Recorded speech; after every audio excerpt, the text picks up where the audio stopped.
अस्सलाम वालेकुम guys. Now welcome my channel. Please subscribe कीजिए, लाइक कीजिए और शेयर कीजिए, और अगर कुछ पूछना है तो आप कमेंट में पूछ भी सकते हैं। नाउ अब हम अपना लेक्चर स्टार्ट करते हैं। 680 बुक कोड है ओपन यूनिवर्सिटी की MA M.Ed special for def students के लिए। और हमारा आज का लेसन पार्ट नंबर 4 है। जी माशाल्लाह, कुछ स्टूडेंट्स अभी आ रहे हैं। आए 5 मिनट हम वेट कर लेते हैं उनका, और उसके बाद हम जो है ना अपना लेक्चर शुरू करते हैं। ठीक है, 5-1 मिनट जो है वेट कर लेते हैं हम। दूंगा 5 से 5:15। आज हमारा जो टॉपिक है वो है assessment of classification of hearing loss. ठीक है, assessment of classification of hearing loss. हम इसके पहले कंटेंट्स को देख लेते हैं कि किन किन कंटेंट्स पे आज हम डिस्कस करेंगे।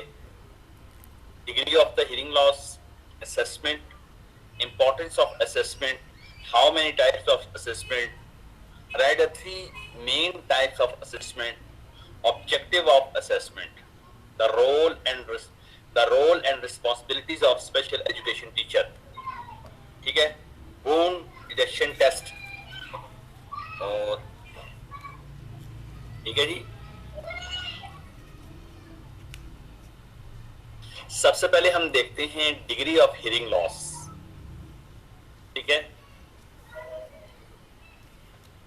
degree of hearing loss can be classified according to the severity or degree of the disease.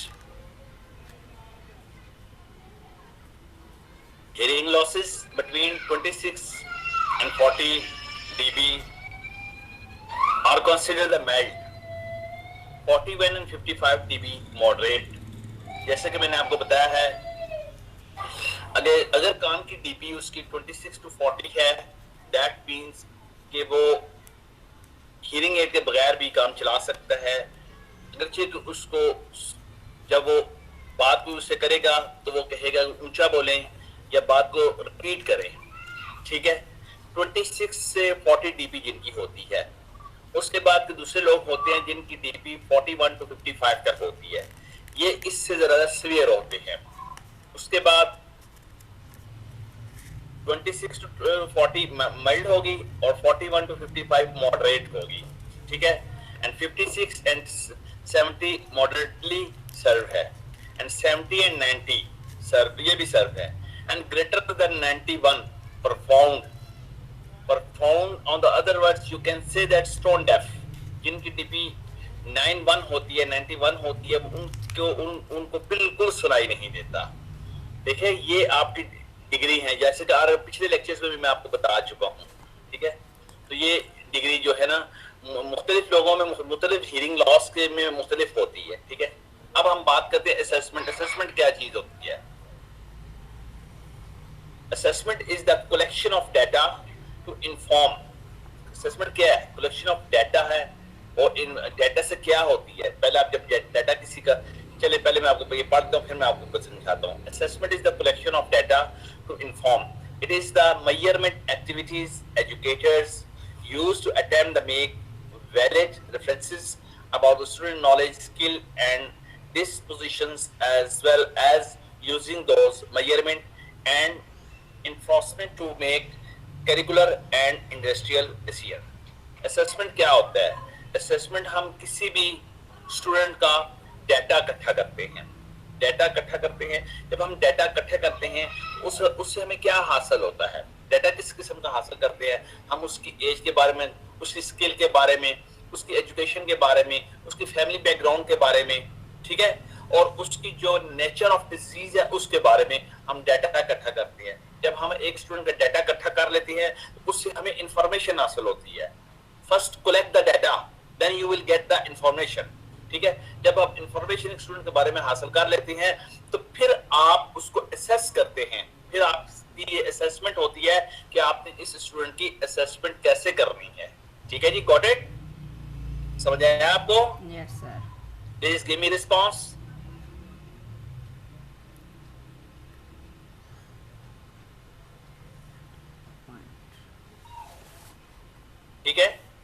Assessment की पोजीशन समझ आ गया आप लोगों को?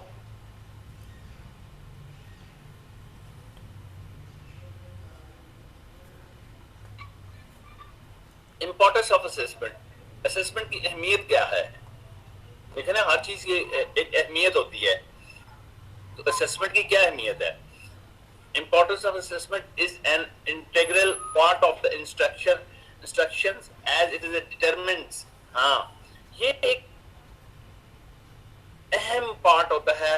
आप किसी भी कोई भी हदायत इकट्ठी करते हैं, it determines, इससे आप तय करते हैं whether आया के or not goals of education are being met, क्या आप जो कुछ बच्चे को एजुकेशन दे रहे हैं, जो गोल आपने सेट किया हुआ है कि ये बच्चा इस तरह तालीम हासिल करेगा, या इस आया वो उन गोल को अचीव कर रहा है? क्योंकि आपने जब बच्चे को एजुकेशन देते हैं, उसको पढ़ाते हैं, उसको समझाते हैं, तो आपने एक गोल सेट किया होता है, और उस गोल को मैयर करने के लिए आपको असेसमेंट करनी पड़ती है। असेसमेंट से ही आपको पता लगेगा कि बच्चे की इस टाइम पोजीशन क्या है। Assessment affects decision about grades, हाँ असेसमेंट से ही बच्चे की ग्रेडिंग होगी, प्लेसमेंट निकलेगी, एडवांसमेंट निकलेगी, इंस्ट्रक्शनल नीड्स निकलेगी, curriculum and in some cases funding. ठीक है, अब वो कहता है कि how many types of the assessment. ठीक है,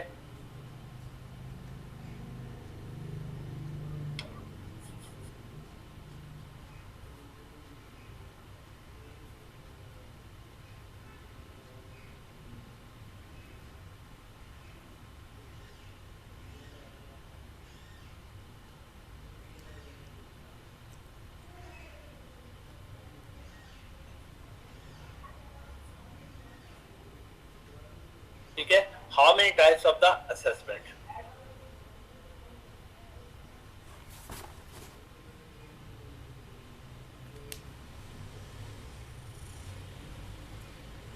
ठीक है, diagnostic assessment, formative assessment, inter and summative assessment. ठीक है,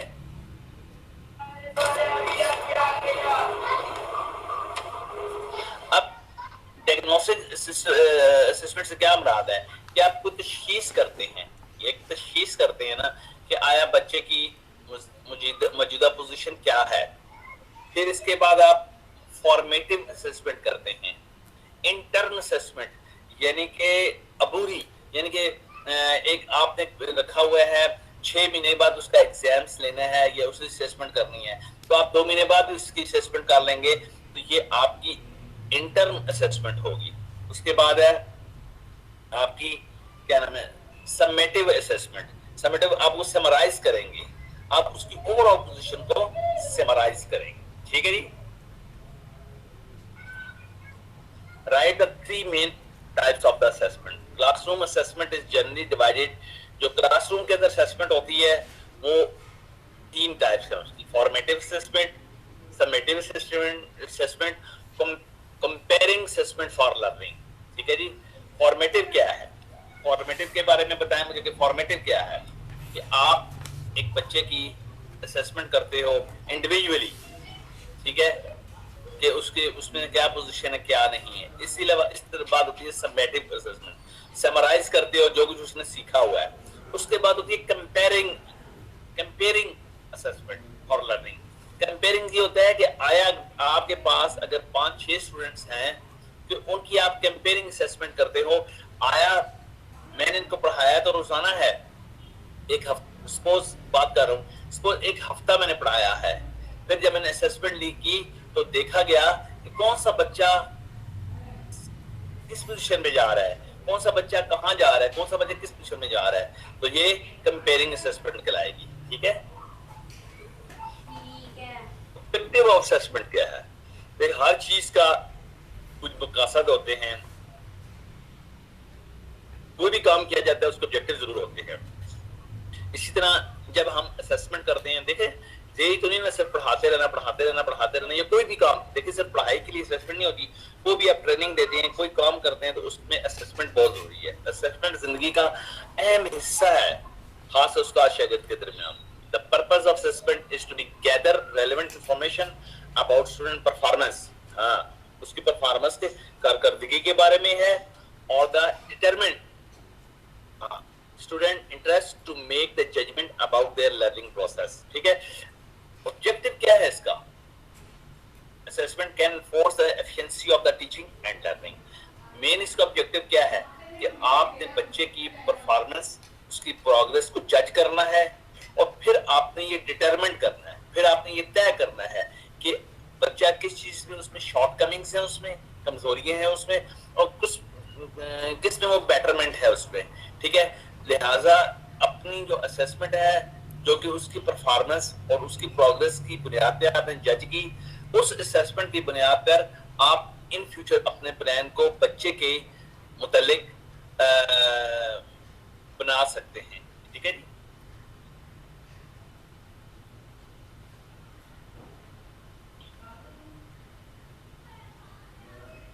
जी, अभी आप मुझे बताएं कि ऑब्जेक्टिव ऑफ असेसमेंट का क्या मतलब है। एक लाइन लिखे, देखो मैं समझ, थोड़ा लंबी चक्रों में पढ़ने की जरूरत नहीं है, बस सिंपल एक लाइन में लिखे तो आपको पता लगे असेसमेंट का मतलब क्या है। ठीक है, लिखे सारे बच्चे एक लाइन में। जजमेंट ऑफ द लर्निंग, ये that is a very good. ये जो एक पॉइंट लिखा है ना, आगे क्या है सर इसमें?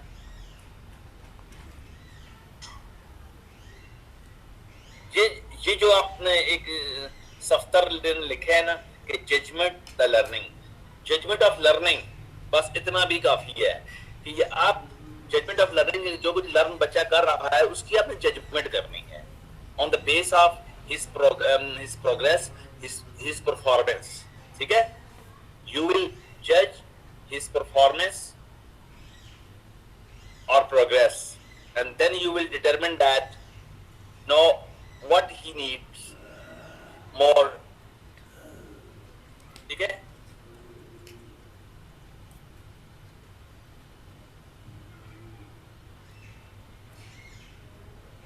ठीक है, ये भी अच्छा है। एक सोनिया है स्टूडेंट, उन्होंने भी अच्छा लिखा है कि बच्चे की वो लिखना है आपने उसकी मुताबिक।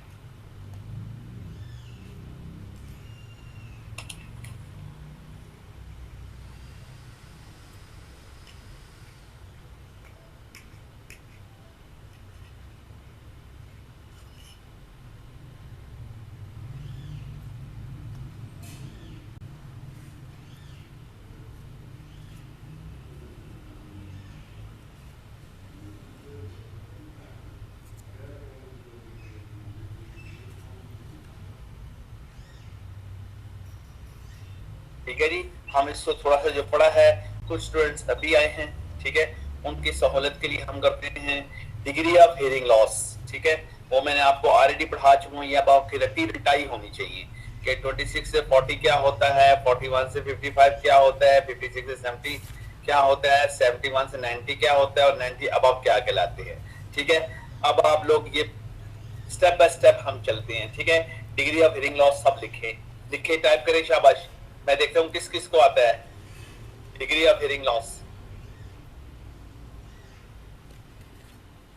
26 से लेके 40 तक इसमें ये होता है कि बच्चा कहता है मुझे आवाज़ नहीं, थोड़ा सा ऊंचा बोलें। और 41 से लेके 55 डीबी मॉडरेट कहलाती है, उसमें थोड़ी सी कम सुनाई ज़्यादा देता है, थोड़ा कम जानिए। और 56 एंड 70 डीबी मॉडरेट सर्वाइव, ये भी वही है। ये जो उनकी लास्ट में है 91 डीबी, इसमें समझ लें कि बच्चा डेफ कहलाता है, वो बिल्कुल ही 91 डिग्री में सुन नहीं सकता। ठीक है, लॉस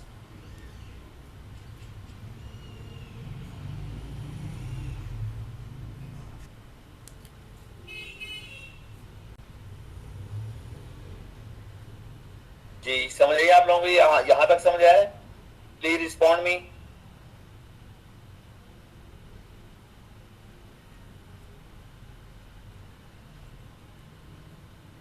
ठीक है, थोड़ा पढ़ लें, अच्छा पढ़ लें, समझ लें।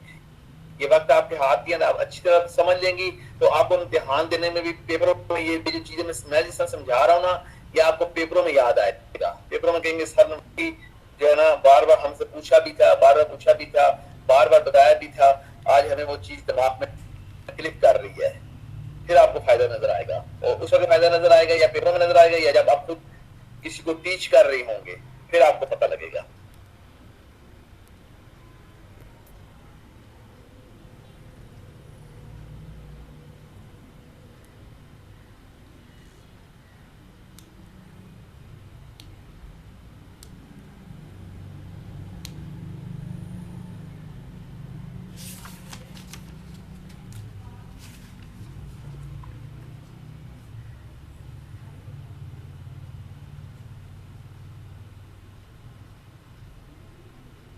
ये भी वही बात आ जाती है, read the three main types of assessment. Classroom assessment generally divided into three types, ठीक है। असेसमेंट फॉर लर्निंग, फॉर्मेटिव, ठीक है। फॉर्मेटिव का मतलब है कि आप उसकी तश्कील करते हो, कि उसको बनाते हो कि किस तरीके से उसकी असेसमेंट की जाए।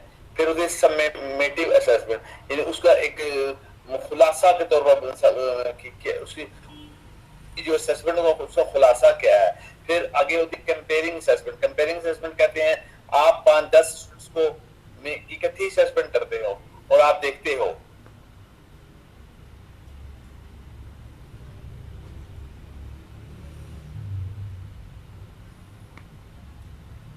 हाँ बिल्कुल सही है।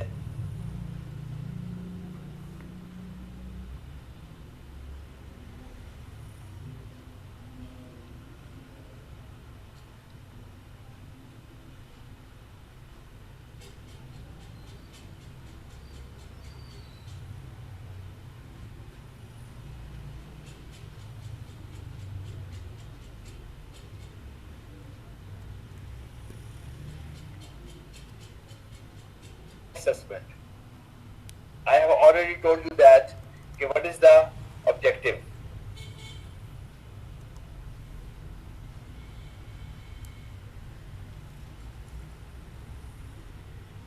The purpose of assessment is to gather relevant information about student performance or progress, or to determine students in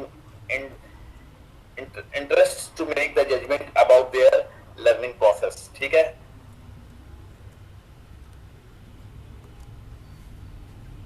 objective क्या होता है असेसमेंट का? ऑब्जेक्टिव क्या है? देखिए हर चीज की एक मकसद होती है, मकसद होता है। इसी तरह असेसमेंट का भी एक मकसद होता है। असेसमेंट का मकसद होता है कि स्टूडेंट की परफॉर्मेंस और उसकी प्रोग्रेस को जज करना, ठीक है। स्टूडेंट्स की प्रोग्रेस और परफॉर्मेंस को जज करने का नाम असेसमेंट कहलाता है जी।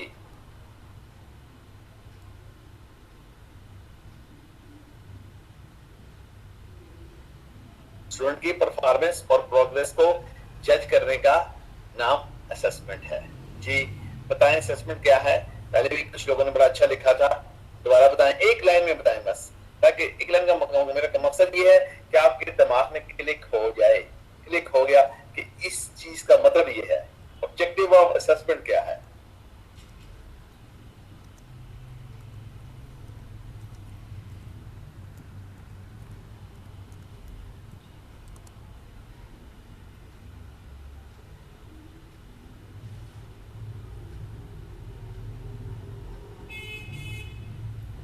Judgments of learning.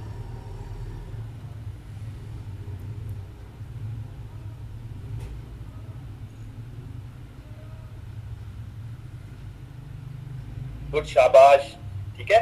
जांच करना, उसकी जजमेंट करना, ठीक है। स्टूडेंट्स ने जो कुछ किया है उसकी जजमेंट करना। ऑब्जेक्टिव ऑफ असेसमेंट का मकसद क्या होता है कि स्टूडेंट की परफॉर्मेंस और उसकी प्रोग्रेस को जज करना। उसकी ये सही लिखा है, यस, उसकी एबिलिटी चेक करना, उसकी काबिलियत चेक करना, ठीक है। अब लफ्ज तो परफॉर्मेंस है, लफ्ज तो प्रोग्रेस है, एबिलिटी भी आ गया, ठीक है। तो लिखा हो तो और कुछ होता है, लेकिन उसको जब हम वजाहत करते हैं तो उसमें से कहीं के मीनिंग्स निकलते हैं, कहीं के अल्फाज निकलते हैं, ठीक है। समझ आ गया? शाबाश, good.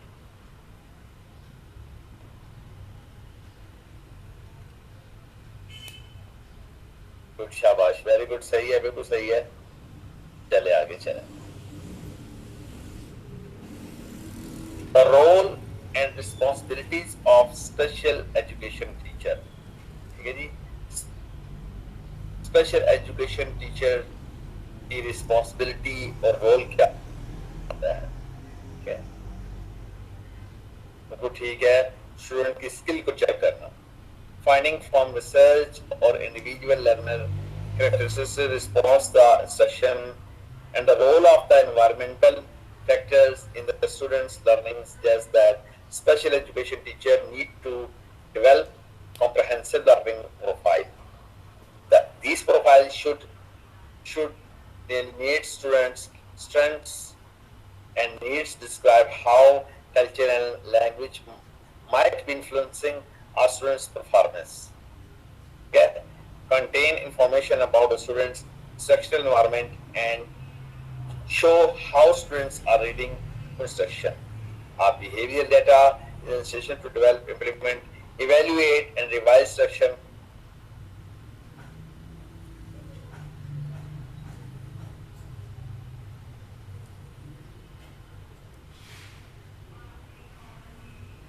Is a session to develop, implement, evaluate, and revise instruction in ways that are sensitive in the individual student's strength and needs. ठीक है, अब ये क्या कहा, इसमें क्या बताया गया है? इसमें ये बताया है, ठीक है, इसमें ये बताया गया है कि टीचर की रिस्पॉन्सिबिलिटी क्या है, उसका रोल क्या है, उसका रोल, अच्छा नीचे वाली पार्ट में आपको बताता हूँ। To develop a learning profile, special education teacher need to collect over time information from variety of sources and synthesize that information in order to develop a comprehensive understanding of the students. These sources of हाँ, इस पूरे जो मैंने अभी आपको पढ़ के बताया, इसमें क्या बताया गया है? इसमें ये बताया गया है कि जो स्पेशल एजुकेशन ट्यूटर है, जो टीचर है, उसका काम क्या है? उसका काम ये है कि वो उसके पास जो स्पेशल बच्चे पढ़ रहे हैं, स्पेशल बच्चे पढ़ रहे हैं, उनकी एक प्रोफाइल बनाए। ठीक है, उसके पास जरूरी है, टीचर का काम है कि वो अपने बच्चे की एक प्रोफाइल बनाए जिसमें उसकी फैमिली बैकग्राउंड के बारे में मामलात हों। ठीक है, और उसकी जो बीमारी है उसके बाद तक उसकी फैमिली बैकग्राउंड के बारे में पता चलेगा, तो पता चलेगा कि उसकी जो है फैमिली में और कौन कौन से लोग इफेक्टेड है। ठीक है, इसी तरीके से उसकी शौक के बारे में, इसके अलावा उसके कल्चर के बारे में, उसकी लैंग्वेज के बारे में, उसकी स्किल्स के बारे में, उसकी जो हाइट है, कलर, एवरीथिंग जो है ना, ये टीचर का काम है कि अपने बच्चे की मुकम्मल प्रोफाइल होनी चाहिए। हाँ, सिर्फ यही नहीं, फिर उसकी बीमारी से, जैसे अब एक गूंगा बहरा बच्चा अगर मेरे पास पढ़ रहा है, जैसे मैंने अपनी क्लास में रखा हुआ है, मैंने अपने तरीकेकार ये रखा हुआ है कि मेरे पास जो स्टूडेंट्स होते हैं, मैं उनको कहता हूँ भाई ऐसा करो ना, हर बच्चा अपनी एक 20-25 पे लगते एक क्लियर बैग होता है वो लेके आए। मैंने तमाम बच्चों के लिए बैग में हर बच्चे की मैंने अलग अलग फाइल बनाई हुई है। ये नहीं कि जब कोई एडमिनिस्ट्रेटर हमारे आर्मी का है, हमारे कर्नल है हमारे एडमिनिस्ट्रेटर, ये नहीं कि जब कोई ऑफिसर आपसे मांगे कि जी फलां बच्चे के बारे में कुछ बताएं तो ऐसे ही ढूंढना शुरू कर दें। ये बहुत इंपॉर्टेंट चीज है कि आप याद रखें, अगर अच्छे टीचर्स की ये कार्य ये होता है कि वो 20-25 पे का एक क्लियर बैग मिलता है, वालिदैन को जी बच्चे को भेज लेके दो, उसमें हर बच्चे का अलग डाटा हो। अगर आपके पास 20 बच्चे हैं तो 20 फाइलें वो होनी चाहिए, उसमें बच्चे की उसकी जो है जी, हर बच्चे की उसकी जो टेस्ट हो, जो उसका एजुकेशनल प्लान हो, और फिर देखिए हर बच्चे का वही मैंने बताया ना कि उसकी जो रिजल्ट आएगा, वो उसकी जो डीपी होगी वो मुख्तलिफ होगी। अब अलग फाइल पड़ी होगी तो फौरी तौर पे आपको पता चल जाएगा कि इसकी जितनी भी जो क्या डीपी है, इसकी क्या पोजीशन है, इसकी क्या position, her in all respects आपको पता लग जाएगा। तो लिहाजा टीचर की सबसे इम्पोर्टेंट ये होती है, जिम्मेदारी होती है, रिस्पॉन्सिबिलिटी होती है कि वो जो है अपने स्टूडेंट्स की प्रोफाइल बना के रखे। उसकी प्रोफाइल उसके पास मुकम्मल होनी चाहिए। अगर मेरे पास अपने एक स्टूडेंट की प्रोफाइल ही नहीं है, ज़ुबानी तो मुझे इल्हाम नहीं हो सकता ना कुछ, किसी हद तक मुझे पता होगा। तो इन राइटिंग प्रोफाइल अगर मेरे पास होगी तो फिर मैं किसी की बच्चे के बारे में किसी टाइम भी अलग बैठ के मैं उसको चेक कर सकता हूँ, और कोई भी मेरे से कुछ चीज पूछे मांगे तो मैं उसी बच्चे की फाइल निकालूंगा और उनको बता दूंगा। ठीक है जी, समझ आया आप लोगों को? ठीक है, सबसे इंपॉर्टेंट चीज ये है कि वो अपने उस बच्चे की प्रोफाइल को मेंटेन करे। टीचर की सबसे बड़ी रिस्पॉन्सिबिलिटी ये है कि वो प्रोफाइल को मेंटेन करेगा तो फिर आगे चलेगा।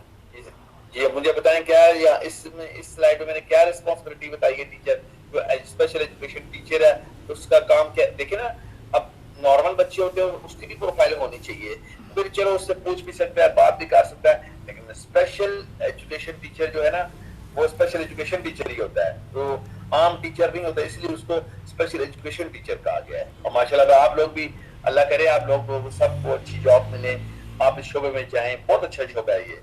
ठीक है, इसमें अर्निंग लर्निंग और समझो कि स्वाब भी है। ठीक है, तो अल्लाह करे आप लोग जाएं इसमें।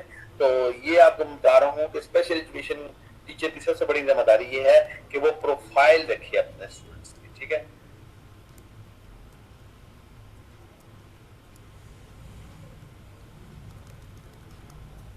जी आप बताएं मुझे।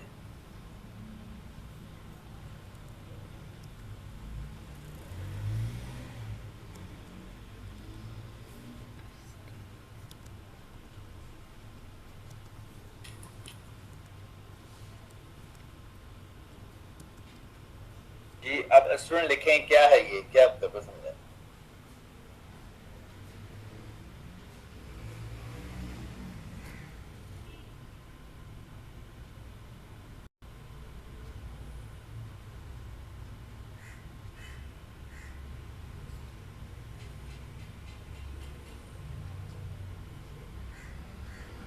शाबाश, बिल्कुल बहुत अच्छी बात, बहुत अच्छा, जबरदस्त। Individualise education plan. ठीक है, प्लान भी कह सकते हो, प्रॉम भी कह सकते हो। ठीक है, प्रॉम भी कह सकते हैं, प्लान भी कह सकते हैं, बिल्कुल ठीक है, शाबाश, ठीक है।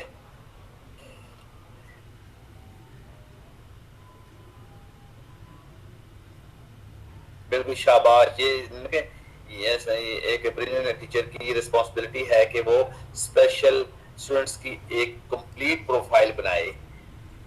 बिल्कुल ठीक है, ताकि कभी किसी बात की जरूरत पड़े तो वो पेश कर सके। बिल्कुल ठीक है, शाबाश।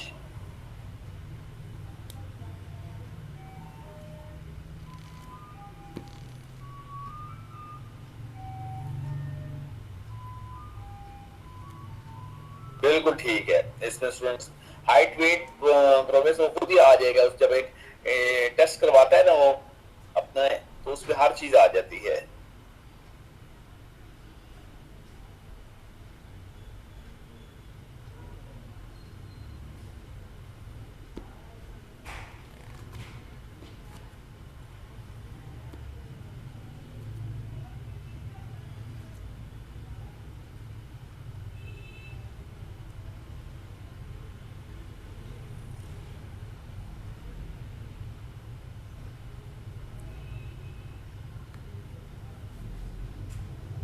Discussion with students, family members that provide information about student interest and motivation. ये भी आगे उसी का हिस्सा है। ठीक है, डिस्कशन विद स्टूडेंट्स, ये टीचर का काम है कि वो स्टूडेंट के साथ डिस्कस करे, फैमिली मेंबर्स के साथ डिस्कस करे और provided information about the students interest and motivation, how they adopt to their home and community environment. ठीक है, ये टीचर का काम है कि वो बच्चे के साथ इंटरेक्शन रखे, उसकी फैमिली मेंबर के साथ इंटरेक्शन रखे, क्योंकि अगर बच्चे के साथ रखेगा, उसकी फैमिली के पास रखेगा, इंटरेक्शन रखेगा, तो उसको इंफॉर्मेशन गैदर्ड होती रहेगी।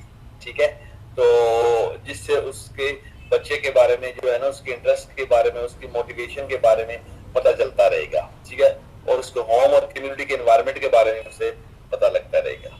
करिकुलम बेस्ड मेजरमेंट डेटा, हाँ, curriculum based measurement data that can be used to provide information about student progress in different curricular areas. ठीक है, करिकुलम बेस्ड मेजरमेंट तभी हो सकती है जब आप उसको पढ़ाएंगे, उसको जो है उसका असेसमेंट करेंगे, वो खुद ब खुद आपको पता लग जाएगा। Student interviews of the survey data generate data about the student interest in an academic area and their strategies approach to task. Inventories classroom checklist and student work sample that can be used to the help teachers. ठीक है, direct observation of the classroom performance and behavior.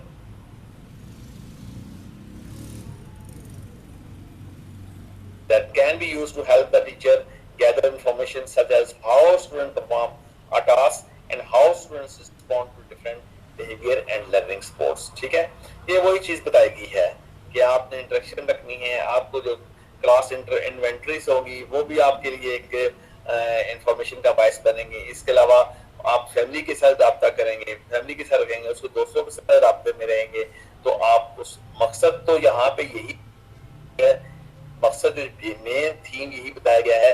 तो student का काम teacher का काम जो है उसकी फाइल को प्रोफाइल को मेंटेन करना। प्रोफाइल को मेंटेन करने का ये नहीं कर देना है कि नाम और वल्दियत ये काम नहीं है सिर्फ। अच्छा जी, ये क्या छोड़ दो, आगे चलें। ठीक है, समझ आ गई आप लोगों को ना कि ये नहीं है कि जो है ना उसे क्या कहते हैं कि टीचर बस सिर्फ नाम और वल्दियत और फोन नंबर और मकान नंबर लिख ले, ये प्रोफाइल नहीं है। प्रोफाइल से मुराद है कि उसका एरिया ऑफ इंटरेस्ट आपने देखना है, एरिया ऑफ इंटरेस्ट देखना है, एरिया ऑफ डिजीज देखना है, आपने हर चीज आपने उसमें देखनी है। ठीक है, देख के आपने उसकी एक फाइल मेंटेन करनी है। उसी फाइल मेंटेन जो करेंगे वही जो प्रोफाइल मेंटेन करेंगे, उसी की बुनियाद पर आप उसकी असेसमेंट करने में आपको आसानी रहेगी।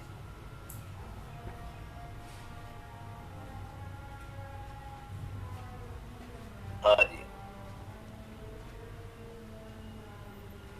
special education teachers,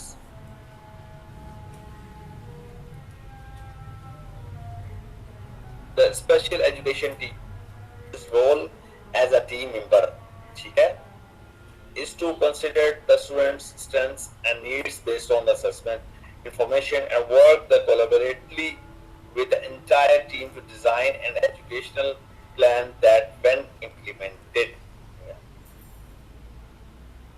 special education teacher role as a team member. Special education teacher जो है ना वो अपने आप को थानेदार ना समझे। जैसे हमारे जो है ना खासकर जो कुछ टीचर्स होते हैं ना वो अपने आप को थानेदार समझते हैं। यहाँ पे जो स्पेशल एजुकेशन टीचर है ना उसने अपने आप को थानेदार नहीं समझना, बल्कि उसने अपने आप को एक उसका रोल जो होना चाहिए वो एक टीम मेंबर की तरह होना चाहिए। ठीक है, एक टीम मेंबर के होने चाहिए to consider student strength and needs. ठीक है, जिसमें वो ये गौर करेगा कि बच्चे की जरूरियात क्या है, इसके बारे में वो इंफॉर्मेशन इकट्ठी करेगा। ठीक है, समझ आई है बात आपको? ठीक है, कि आप किस तरह with the entire team to design an education plan that when implemented will produce the maximum benefit for the students। हाँ, वो बच्चे की ज्यादा से ज्यादा फायदे की बात करेगा। ठीक है, because implementation and assessment of the educational plan are going, special education teachers need to be able to track and communicate the assessment results regularly with other teachers, staff and families as a part of the effort to monitor students response। हाँ, वो जो special education teacher है वो जो assessment बच्चे की करेगा वो अपने दूसरे टीचर्स के साथ शेयर भी करेगा। यार मेरे पास ये 10 बच्चे हैं, 20 बच्चे हैं, इस बच्चे का ये मसला आ रहा है, इस बच्चे का मसला ये आ रहा है। अपने अदर टीचर्स के साथ, स्टाफ के साथ और जो बच्चे की फैमिलीज हैं उनके साथ वो शेयर करेगा उस सारी असेसमेंट को। ठीक है, ये टीचर की काम है, टीचर का। समझ आया आप लोगों को जी? अभी तक समझ आया? अभी जो कुछ आप समझे हैं थोड़ा सा आप रिस्पॉन्ड करें इस पे। गुड शाबाश, team work as a team work, not थानेदार। ठीक है,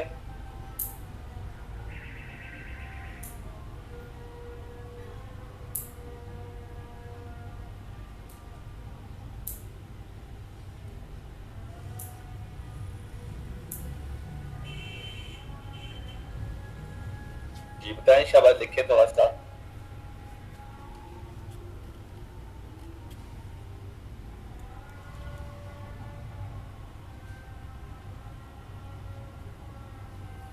जी सर।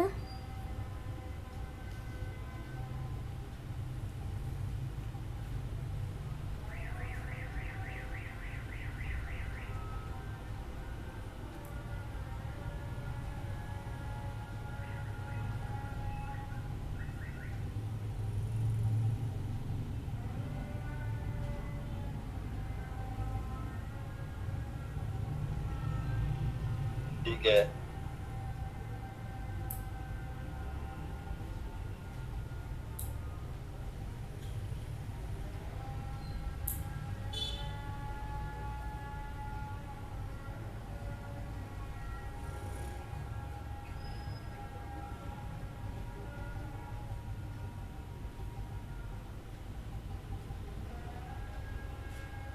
नहीं, ये नहीं है कि आपने नरम सलूक करना है, इतना नरम भी नहीं रहना है आपने, ठीक है, इतना नरम भी नहीं रहना है और इतना सख्त भी नहीं रहना है।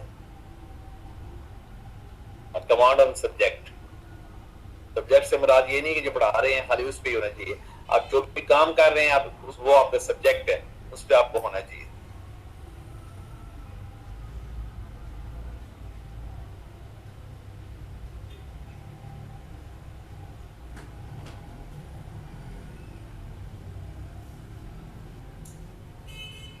तो शाबाश, good comments receiving from the students।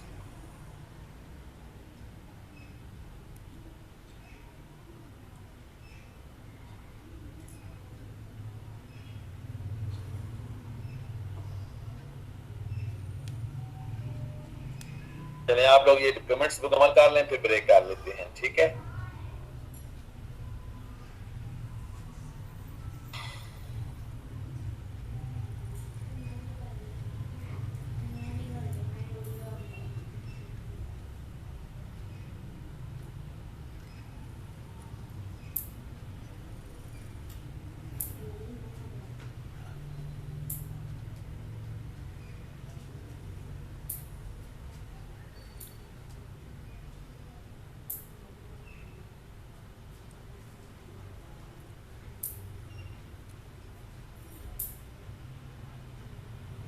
नहीं, आप लोग कमेंट्स लिख रहे हो, अच्छा है।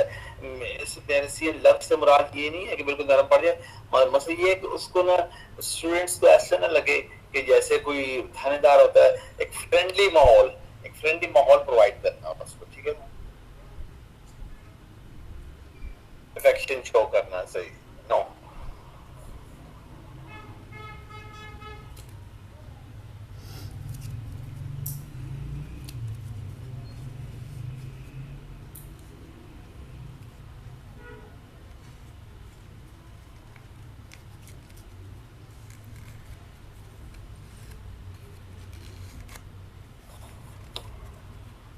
कमेंट्स मुकम्मल कर लें, फिर इंशाल्लाह ब्रेक कर लेते हैं, ठीक है।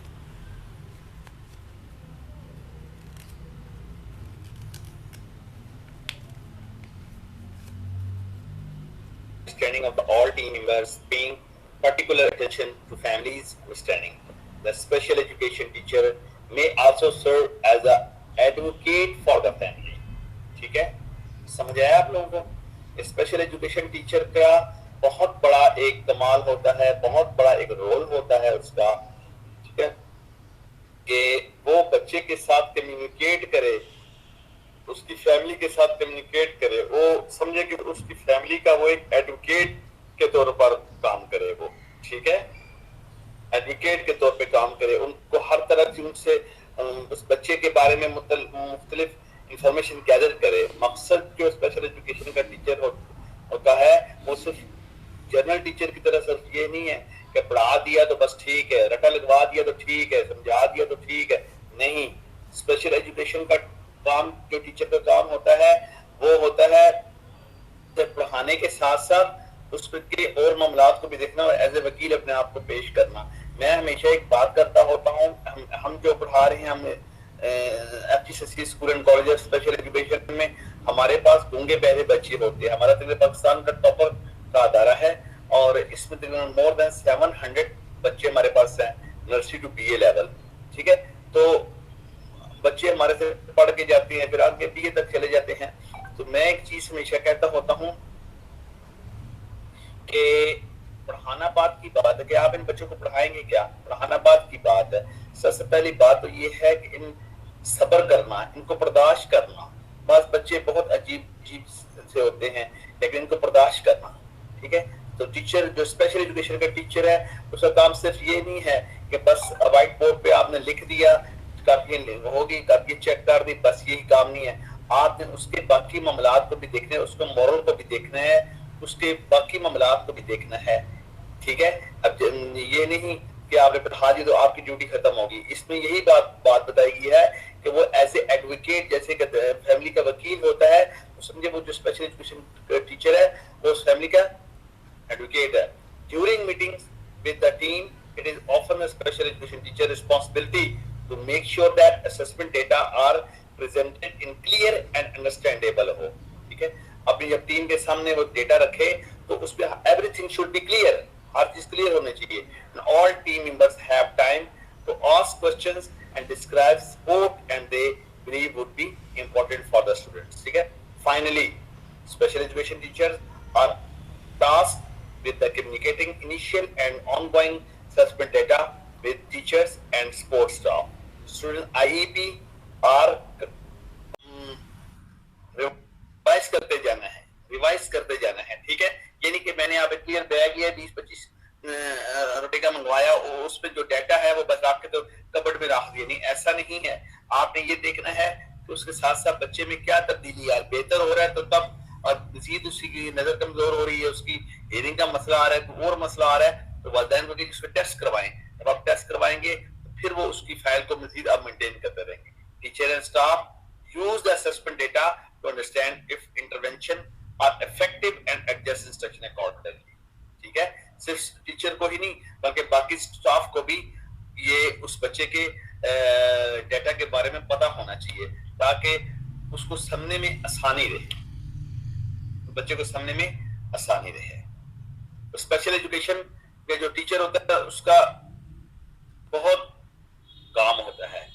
ठीक है, बहुत इंपॉर्टेंट रोल होता है उसका।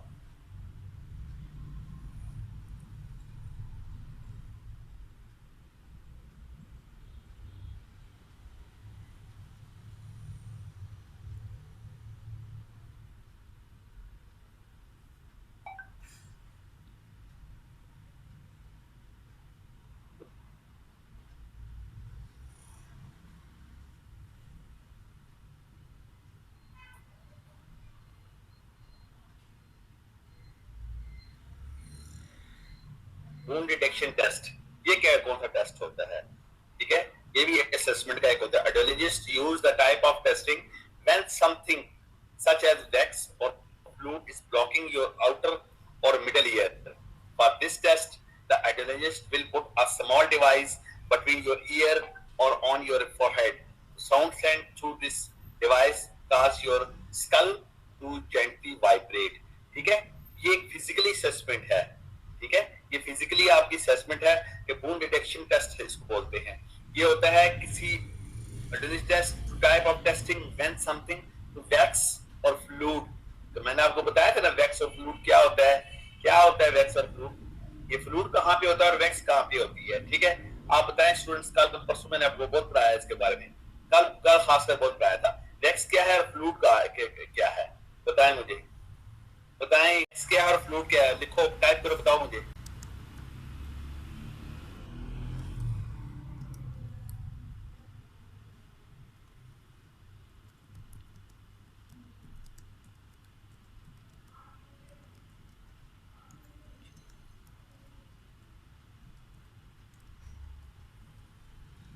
Just the audiologist will put a small device, छोटी सी device होगी behind your ear on your forehead.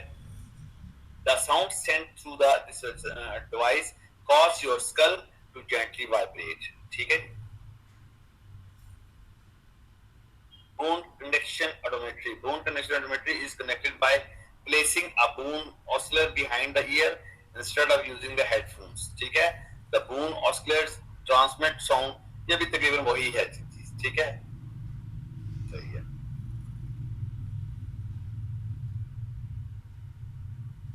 Self assessment in special education.